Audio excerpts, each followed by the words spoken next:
সকলে একটু জিকির করি, লা ইলাহা ইল্লাল্লাহ, লা ইলাহা, লা ইলাহা ইল্লাল্লাহ, লা ইলাহা, নেই কোনো মাবুদ আল্লাহ ছাড়া, লা ইলাহা ইল্লাল্লাহ, লা ইলাহা ইল্লাল্লাহ, লা ইলাহা। হায়াতের মালিক যেই আল্লাহ, মৌতের মালিক সেই আল্লাহ, লা ইলাহা, লা ইলাহা ইল্লাল্লাহ, লা ইলাহা। হায়াতের মালিক যেই আল্লাহ, মৌতের মালিক সেই আল্লাহ, লা ইলাহা, লা ইলাহা ইল্লাল্লাহ, লা ইলাহা, লা ইলাহা ইল্লাল্লাহু মুহাম্মাদুর রাসূলুল্লাহ। একদিন হযরত মুহাম্মদ সাল্লাল্লাহু আলাইহি ওয়াসাল্লাম জুমার দিন জুমার নামাজ পড়ার জন্য মিম্বরে উঠতেছেন। মিম্বরে প্রথম পা দেওয়ার পরে রাসূল পাক সাল্লাল্লাহু আলাইহি ওয়াসাল্লাম বললেন, আমিন। সাহাবীরা কিছু বুঝলো না। মসজিদে যারা নামাজ পড়ার জন্য আসছে সকলেই সাহাবীরা বসে আছেন। দ্বিতীয় মিম্বরে যখন রাসূল করিম সাল্লাল্লাহু আলাইহি ওয়াসাল্লাম পা রাখলেন, আবারও বললেন, আমিন। কিছু বুঝলো না। 3 নম্বর মিম্বরে যখন পা রাখলেন, রাসূল পাক সাল্লাল্লাহু আলাইহি ওয়াসাল্লাম আবার বললেন, আমিন। সাহাবীরা প্রশ্ন করলো, ইয়া রাসূল, হে আমাদের নবী, ও আল্লাহর হাবিব, আপনি 3টি মিম্বরের মধ্যে এক এক করে পা রাখলেন আর বললেন আমিন। কেন আমিন বললেন? কি সমস্যা? কিসের জন্য দোয়া করলেন? আমরা তো কিছুই বুঝতে পারলাম না, আমাদেরকে একটু খুলে বলুন। রাসূল পাক সাল্লাল্লাহু আলাইহি ওয়াসাল্লাম বললেন, তোমাদের মধ্যে যারা আমার নাম শোনার পরে একবারও দরুদ শরীফ পাঠ করে না, ওই সমস্ত মানুষরা ধ্বংস হয়ে যাক, তারা লানতকৃত হয়ে যাক, ধ্বংস হয়ে যাক। এই দোয়া পড়তেছিল জিবরাইল আলাইহিস সালাতু ওয়াস সালাম। আমি সেটা শুনতে পাচ্ছি, এই জন্য আমি যখন প্রথম মিম্বরে পা রাখছি তখন বলেছি আমিন। দ্বিতীয় মিম্বরে যখন আমি পা রাখছি তখন জিবরাইল আলাইহিস সালাতু ওয়াস সালাম দোয়া করতেছিলেন, যেই সমস্ত সন্তানরা বৃদ্ধ বয়সে তার মা বাবাকে পাইল, অথচ মা বাবার সেবা যত্ন করে নিজের জান্নাতকে হাসিল করতে পারলো না, ওই সমস্ত বেয়াদব সন্তানদের জন্য ধ্বংস হোক, তারা ধ্বংস হোক। এই দোয়া করতেছিল, আমি তখন বলেছি আমিন। এরপরে 3 নম্বর মেম্বারে যখন আমি পা রেখেছি তখন জিবরাইল আলাইহিস সালাতু ওয়াস সালাম দোয়া করতেছিলেন, যারা রমজান মাসের রোজা পাইল, রমজান পাইল, রোজা রাখলো না, আল্লাহর ইবাদত করলো না, আল্লাহর ইবাদত না করার কারণে, রমজানের রোজা না রাখার কারণে, তারাবি না পড়ার কারণে, সেহরি ইফতার না করার কারণে রমজানের যে হুকুম আহকাম ছিল আল্লাহ তাআলা আপনার আমার উপরে যে ফরজ রোজা দান করেছেন, এই রোজা যারা পালন করবে না, নিজের জীবনের সমস্ত গুনাহ রাশি যে মাফ করাইতে পারবে না, তারা ধ্বংস হয়ে যান। এই দোয়া করতেছিলেন, আমি বলেছি আমিন। এটা সহিহ হাদিস। এই হাদিসের শিক্ষায় আমরা যদি একটু চিন্তা করি যে আমাদের আসলে কি করা উচিত, মাসআলা হচ্ছে একজন মুসলমানের জন্য জীবনে একবার রাসূল পাক সাল্লাল্লাহু আলাইহি ওয়াসাল্লামের নাম শোনার পরে দরুদ শরীফ পাঠ করা ফরজ। যে ব্যক্তি মুসলমান নিজেকে দাবি করবে, ওই ব্যক্তির জন্য জীবনে একবার দরুদ শরীফ পাঠ করা কি ফরজ। আর এরকম যত মজলিসে যাবেন, যখন নিত্য নতুন বিভিন্ন বৈঠকে, বিভিন্ন আসরে থাকবেন, জায়গায় থাকবেন, তখন যদি রাসূল পাক সাল্লাল্লাহু আলাইহি ওয়াসাল্লামের নাম শুনেন, প্রথমবার রাসূলের নাম শোনার পরে দরুদ পড়া ওয়াজিব। এরপরে যতবার রাসূল পাক সাল্লাল্লাহু আলাইহি ওয়াসাল্লামের নাম শুনবেন, ততবার আপনি দরুদ পড়বেন। এই বাকি দরুদগুলো হবে সুন্নাত, এরপরে নফল, মুস্তাহাব। বলেন সুবহানাল্লাহ। আমরা এই আমল করি। রাসূল পাক সাল্লাল্লাহু আলাইহি ওয়াসাল্লামের নাম শোনার পরে আমরা বলি না সাল্লাল্লাহু আলাইহি ওয়াসাল্লাম, বলি কিনা? এইটাই কিন্তু দরুদ। এটা সবচেয়ে ছোট দরুদ। দরুদ অনেকগুলো আছে। আমরা যে নামাজের মধ্যে পড়ি আল্লাহুম্মা সাল্লি আলা মুহাম্মাদিন ওয়া আলা আলি মুহাম্মাদ কামা সাল্লাইতা আলা ইব্রাহিম ওয়া আলা আলি ইব্রাহিম, এই যে দরুদ পড়ি, এটাকে দরুদে ইব্রাহিম বলি। দরুদে ইব্রাহিম নামে আমরা চিনি, তাই না? এটা একটা দরুদ। আবার আমরা যখন মিলাদের দাওয়াত দেই, মিলাদ পড়ি, এই মিলাদ পড়ার সময় আবার একটা দরুদ পড়ি আল্লাহুম্মা সাল্লি আলা সাইয়্যিদিনা মাওলানা মুহাম্মাদ ওয়া আলা আলি সাইয়্যিদিনা মাওলানা মুহাম্মাদ। এটাও কিন্তু দরুদ। কিন্তু সমস্যা হচ্ছে আমরা যখন কিয়াম করি, দাঁড়িয়ে কিয়াম করার সময় কি বলি? ইয়া নবী সালামু আলাইকা, ইয়া রাসূল সালামু আলাইকা, ইয়া হাবিব সালামু আলাইকা, সালাওয়াতুল্লাহ আলাইকা। বলি কিনা? সবার মুখস্থ আছে, তাই না? পড়তে তো সুন্দর লাগে, ভালোই লাগে, মজা লাগে, তাই না? কিন্তু সেনবাড়ি মুফতি সাহেব হুজুর কি পড়ে? পড়ে না। আপনাদের লালডিগি মসজিদের ইমাম সাহেব কি পড়ে? পড়ে না। এটা কি হুজুরের দোষ নাকি আসলে আমরা যে মিলাদ করি মিলাদের দোষ? বলেন তো।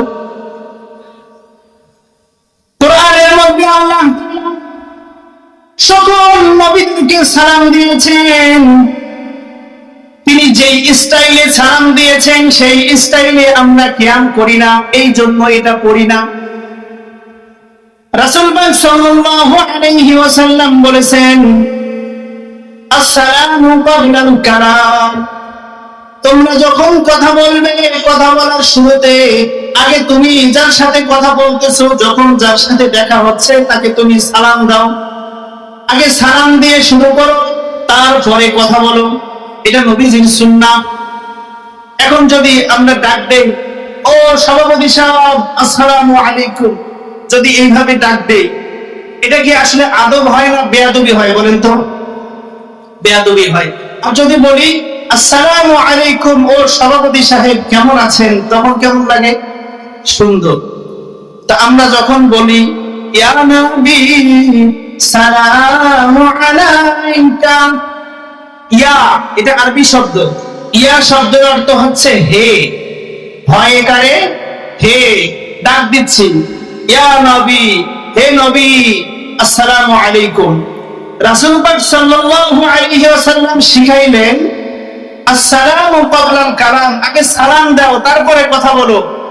আল্লাহ যখন নবীদেরকে নাম ধরে ধরে সালাম দিলেন তখন আগে সালাম দিলেন তারপরে নাম বললেন।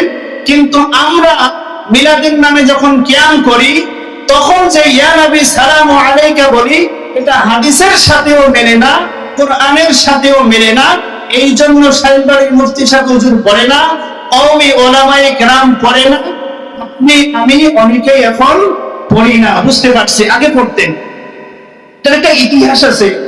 আগে এক সময়, এখন যেমন যাত্রাপালা হয়, বিভিন্ন গানের মঞ্চ টঞ্চ, মেলা টেলা অনেক কিছু হয় না, এরকম আগেকার যুগে মানুষ বিভিন্ন রকমের গীত গান গজল কৌতুক বিভিন্ন কিছু অনুষ্ঠান করত। তখনকার পীর সাহেব যারা ছিলেন, যারা উলামায়ে কেরাম ছিলেন, তারা ইসলামিক ভাবে কিছু আবিষ্কার করতে গিয়ে অনেক ভালো ভালো কাজ করেছেন। কিন্তু এই জিনিসটা তারা রিসার্চ করতে গিয়েও হয়তো একটু ভুল করে ফেলছেন। আমরা তাদেরকে দোষারোপ করি না, কিন্তু এটা পড়া যাবে না, এটা আমরা পড়বো না। কিন্তু যে দরুদটা পড়া হয়, এই দরুদটা পড়া যাবে। কেউ যদি দোয়া করতে চায়, কোন মানুষের অসুস্থতা হয়েছে, অসুস্থ হয়েছে, তার জন্য দোয়ার আয়োজন করবেন, কোনো সমস্যা নাই। আপনার ছেলে মেয়ের লেখাপড়ার জন্য দোয়ার আয়োজন করবেন, কোনো সমস্যা নাই। হুজুরকে দাওয়াত দিবেন, কোনো সমস্যা নেই। আসবে, দরুদ পড়বে, কোরআন পড়বে, জিকির আজকার করবে, ইস্তেগফার পড়বে, এরপরে দুই হাত উত্তোলন করে আল্লাহর কাছে কান্নাকাটি করে দোয়া করবে, কোনো সমস্যা নাই। কিন্তু যখন ইয়া নবী সালামু আলাইকা বলি, এই জিনিসটা কোরআন এবং হাদিসের সাথে সাংঘর্ষিক হওয়ার কারণে এটা নবীর সাথে বেয়াদবি হয়, এই জন্য এটা করা যাবে না। কোরআন থেকে দলিল নেন। রাসূল পাক সাল্লাল্লাহু আলাইহি ওয়াসাল্লাম তো বলেছেন আসসালামু ক্বাবলাল কালাম, আগে সালাম দাও তারপরে কথা বলো। কোরআন থেকে বলেন, আল্লাহ বলতেছেন সালামুন ক্বাওলাম মির রাব্বির রাহিম। সূরা ইয়াসিন কে না পড়ছি? সূরা ইয়াসিনের মধ্যে আছে সালামুন ক্বাওলাম মির রাব্বির রাহিম। আল্লাহ তাআলা নিজেই বলতেছেন, দেখেন আয়াতের শুরুতেই সালাম আসছে না, সালাম দিয়ে শুরু হয়েছে, সালামুন ক্বাওলাম মির রাব্বির রাহিম। এর পরের সূরাটা, এই সূরার নাম হচ্ছে সূরা সফফাত। এই সফফাতে অনেকগুলো নবীর নাম বলছেন। শেষ সময় সকল নবীকে সম্বোধন করে বলেছেন আল্লাহ সালামুন আলা ইয়াসিন, সালামুন আলা মুসা ওয়া হারুন, সালামুন আলা ইব্রাহিম, সালামুন আলা নূহিন ফিল আলামিন। এরপরে এই সূরার শেষে আমরা মুনাজাতের সময় পড়ি সুবহানা রাব্বিকা রাব্বিল ইজ্জাতি আম্মা ইয়াসিফুন ওয়া সালামুন আলাল মুরসালিন ওয়ালহামদুলিল্লাহি রাব্বিল আলামিন। বলেন আল্লাহু আকবার। আল্লাহ বলতেছেন, আমি আমার বন্ধুদেরকে যখন আমি তাদেরকে সালাম সম্বোধন করি, তাদের উপরে শান্তি বর্ষিত হোক বলি, নিজে দোয়া করি, তখন আমি তাদের নাম আগে বলি না, আগে সালাম দেই, তারপরে তাদের নাম বলি। এই জন্য সূরা ইয়াসিনের মধ্যে আসছে, সূরা সফফাতের মধ্যে আসছে। এরপরে রমজান মাসে আমরা একটা সূরা বেশি বেশি পড়ি, ওই সূরাটার নাম কি? সূরা কদর, তাই না? এই সূরার লাস্টের আয়াতটা কি? সালামুন হিয়া হাত্তা মাতলাইল ফাজর। দেখছেন? তাহলে আমরা যে মিলাদ করি না, এই কথা ভুল। মিলাদ পড়ি, কিয়াম করি না, এটা সত্য। কিয়াম করি না শুধু মিলাদের সময়, ইয়া নবী সালামু আলাইকা বলার সময় কিয়াম করি না, এটা কোরআন হাদিসের সাথে সাংঘর্ষিক। তাছাড়া সব ঠিক আছে।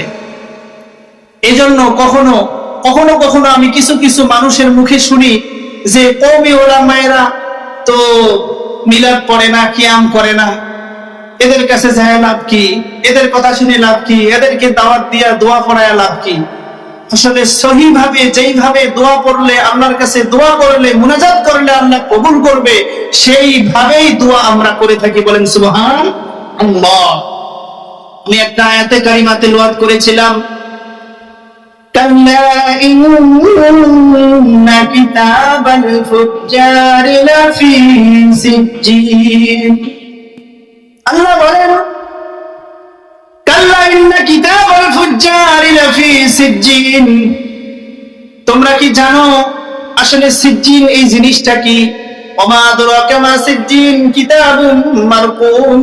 আসলে এই সিজ্জিন হচ্ছে যেই সমস্ত মানুষরা জাহান্নামী হবে, পাপাচারী হবে, যেই সমস্ত মানুষরা পথভ্রষ্ট, দুনিয়ায় পাপ করে জাহান্নামী হয়ে গেছে, ওই সমস্ত মানুষদের যেখানে আমলনামা রাখা হয় ওই জায়গার নাম হচ্ছে সিজ্জিন। এরপরে আরেকটা আয়াতে আল্লাহ বলতেছেন, কাল্লা ইন্না কিতাবাল আবরারি লাফি ইল্লিয়িন ওয়া মা আদরাকা মা ইল্লিয়ুন কিতাবুন মারকুম।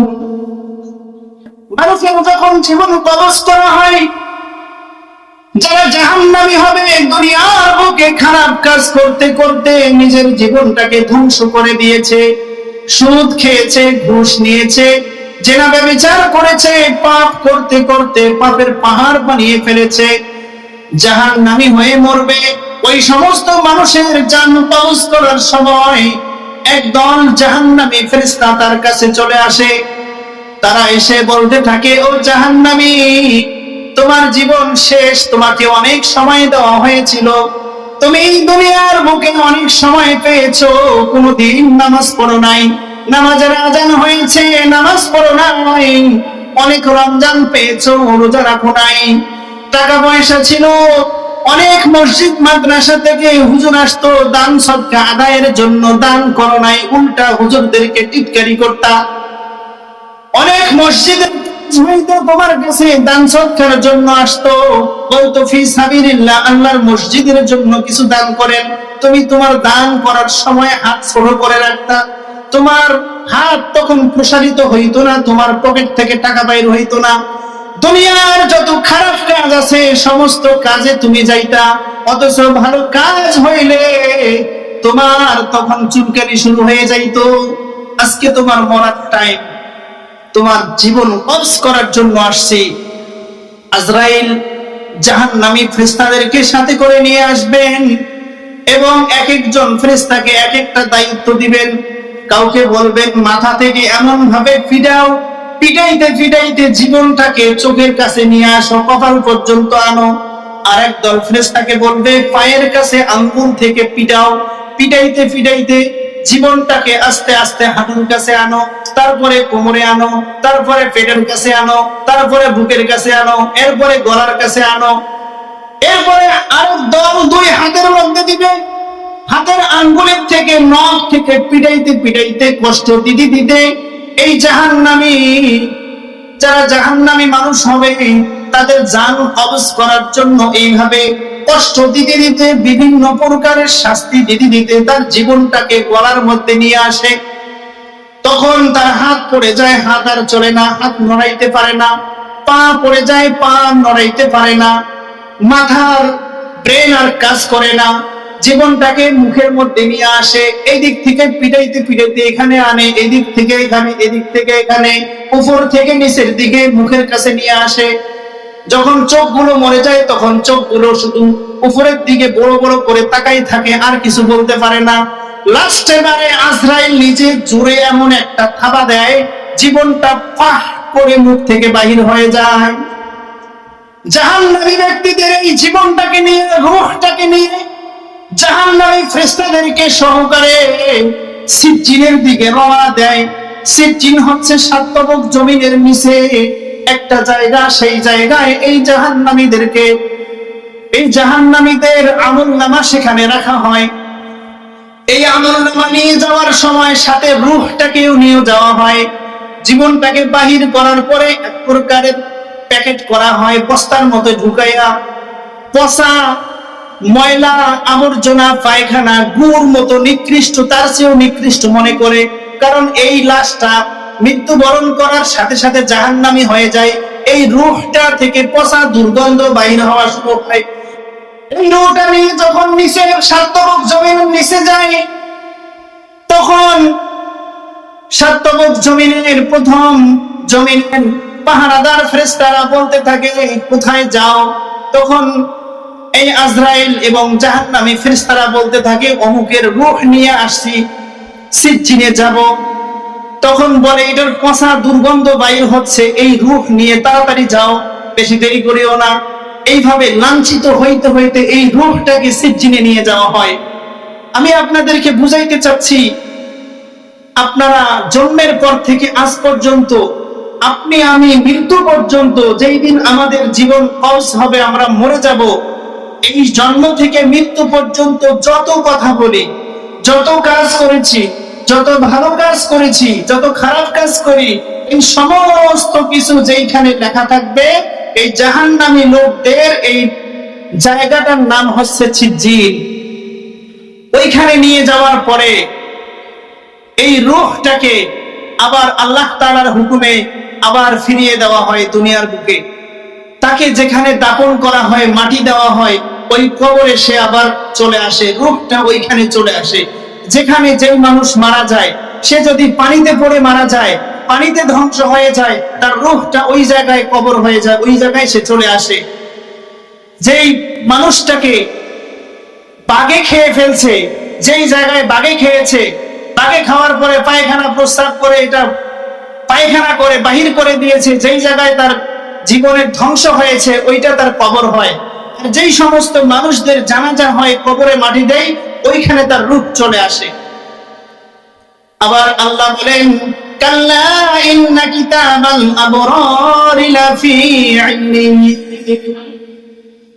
আর যেই সমস্ত মানুষ ভালো ইমানদার, আল্লাহকে ডাকেন, সারা জীবন ভালো কাজ করেন, আল্লাহর নাফরমানি করে না, কোরআন মোতাবেক নিজের জীবন পরিচালনা করে, নবীজি যেইভাবে জীবন পরিচালনা করার জন্য বলেছেন সেইভাবে জীবন পরিচালনা করে, কোরআন যেটাকে হালাল করেছেন সেটা সে করে, যেটাকে হারাম করেছেন সেটাকে সে বর্জন করে, বিরত থাকে।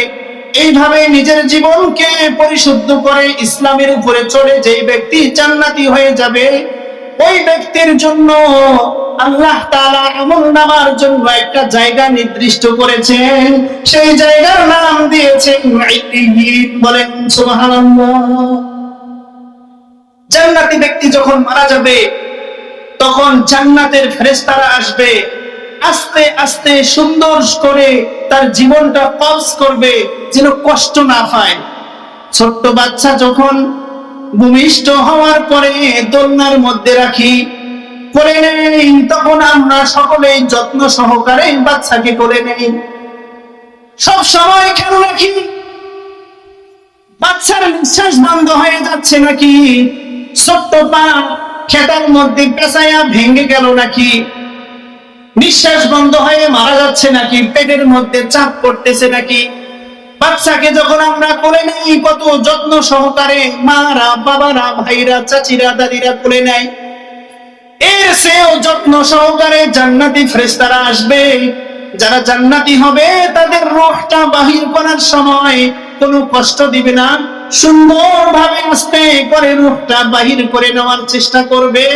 এরপরেও হাদিসের মধ্যে আসছে, একজন জান্নাতি ব্যক্তির যে পরিমাণ কষ্ট হবে, তাকে যদি দুনিয়ায় আবার প্রেরণ করা হয়, অথবা তার কষ্ট যদি সারা পৃথিবীর সকল মানুষকে ভাগ করে দেওয়া হয়, এরপরেও সকল মানুষ এই কষ্ট সহ্য করতে পারবে না।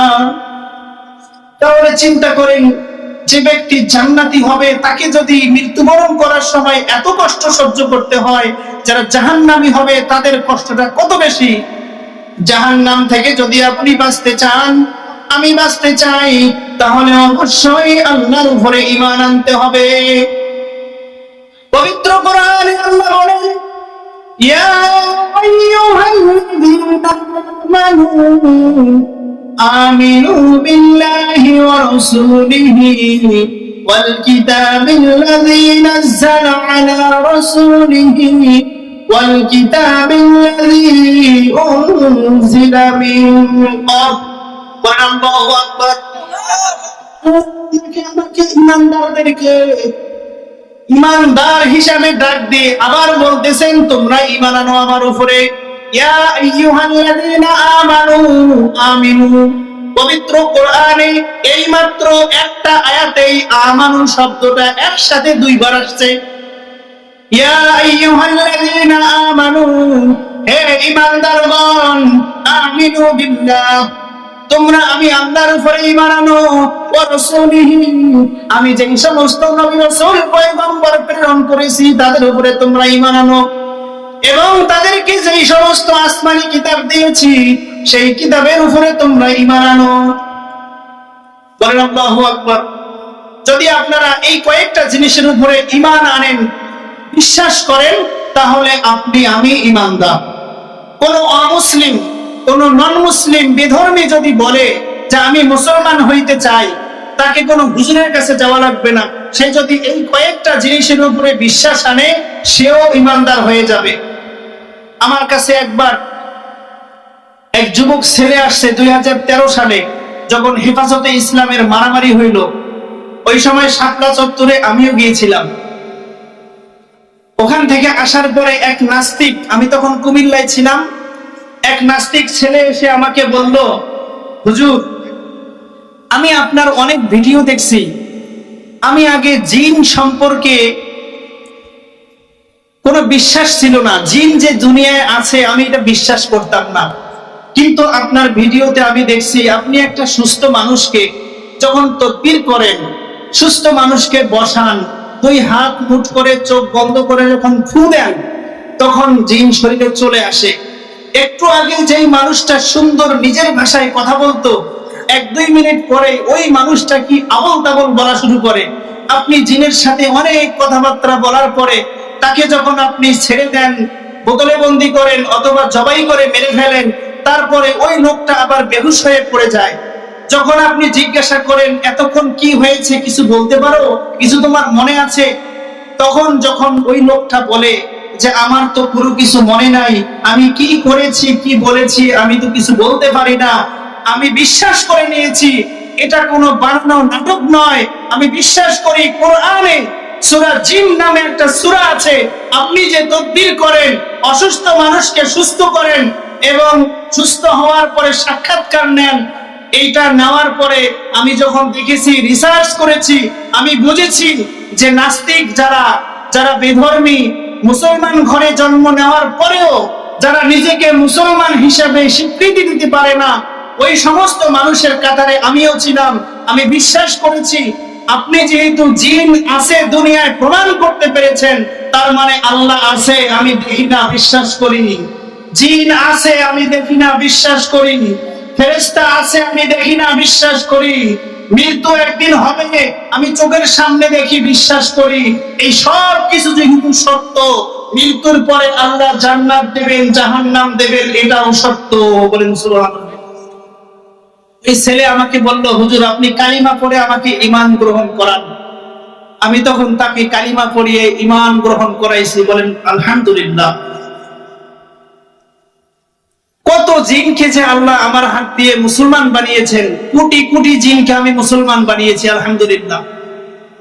এটা আমার জন্য আমি মনে করি সৌভাগ্য যে এই তাকবীর জগতে যাওয়ার কারণে, ইসলামিক ভাবে চিকিৎসা করার কারণে অনেক জিনকে আমরা যখন কোরআনের নসিহত শোনাই, দাওয়াত দেই, তখন তারা দ্বীনের পথে চলে আসে, মুসলমান হয়ে যায়, ইসলাম গ্রহণ করে। কোন বিধর্মী মানুষ ইসলাম গ্রহণ করতে চায়, মুসলমান হইতে চায়, সে যদি এই কয়েকটা জিনিসের উপরে ঈমান আনে যে আমি আল্লাহকে আল্লাহ হিসাবে, রব হিসাবে মেনে নিলাম, রাসূলকে, নবীদেরকে আল্লাহর প্রেরিত দূত হিসাবে আমরা মেনে নিলাম, এরপরে যেই সমস্ত আসমানি কিতাব তাদেরকে নাযিল, নারায়ে তাকবীর।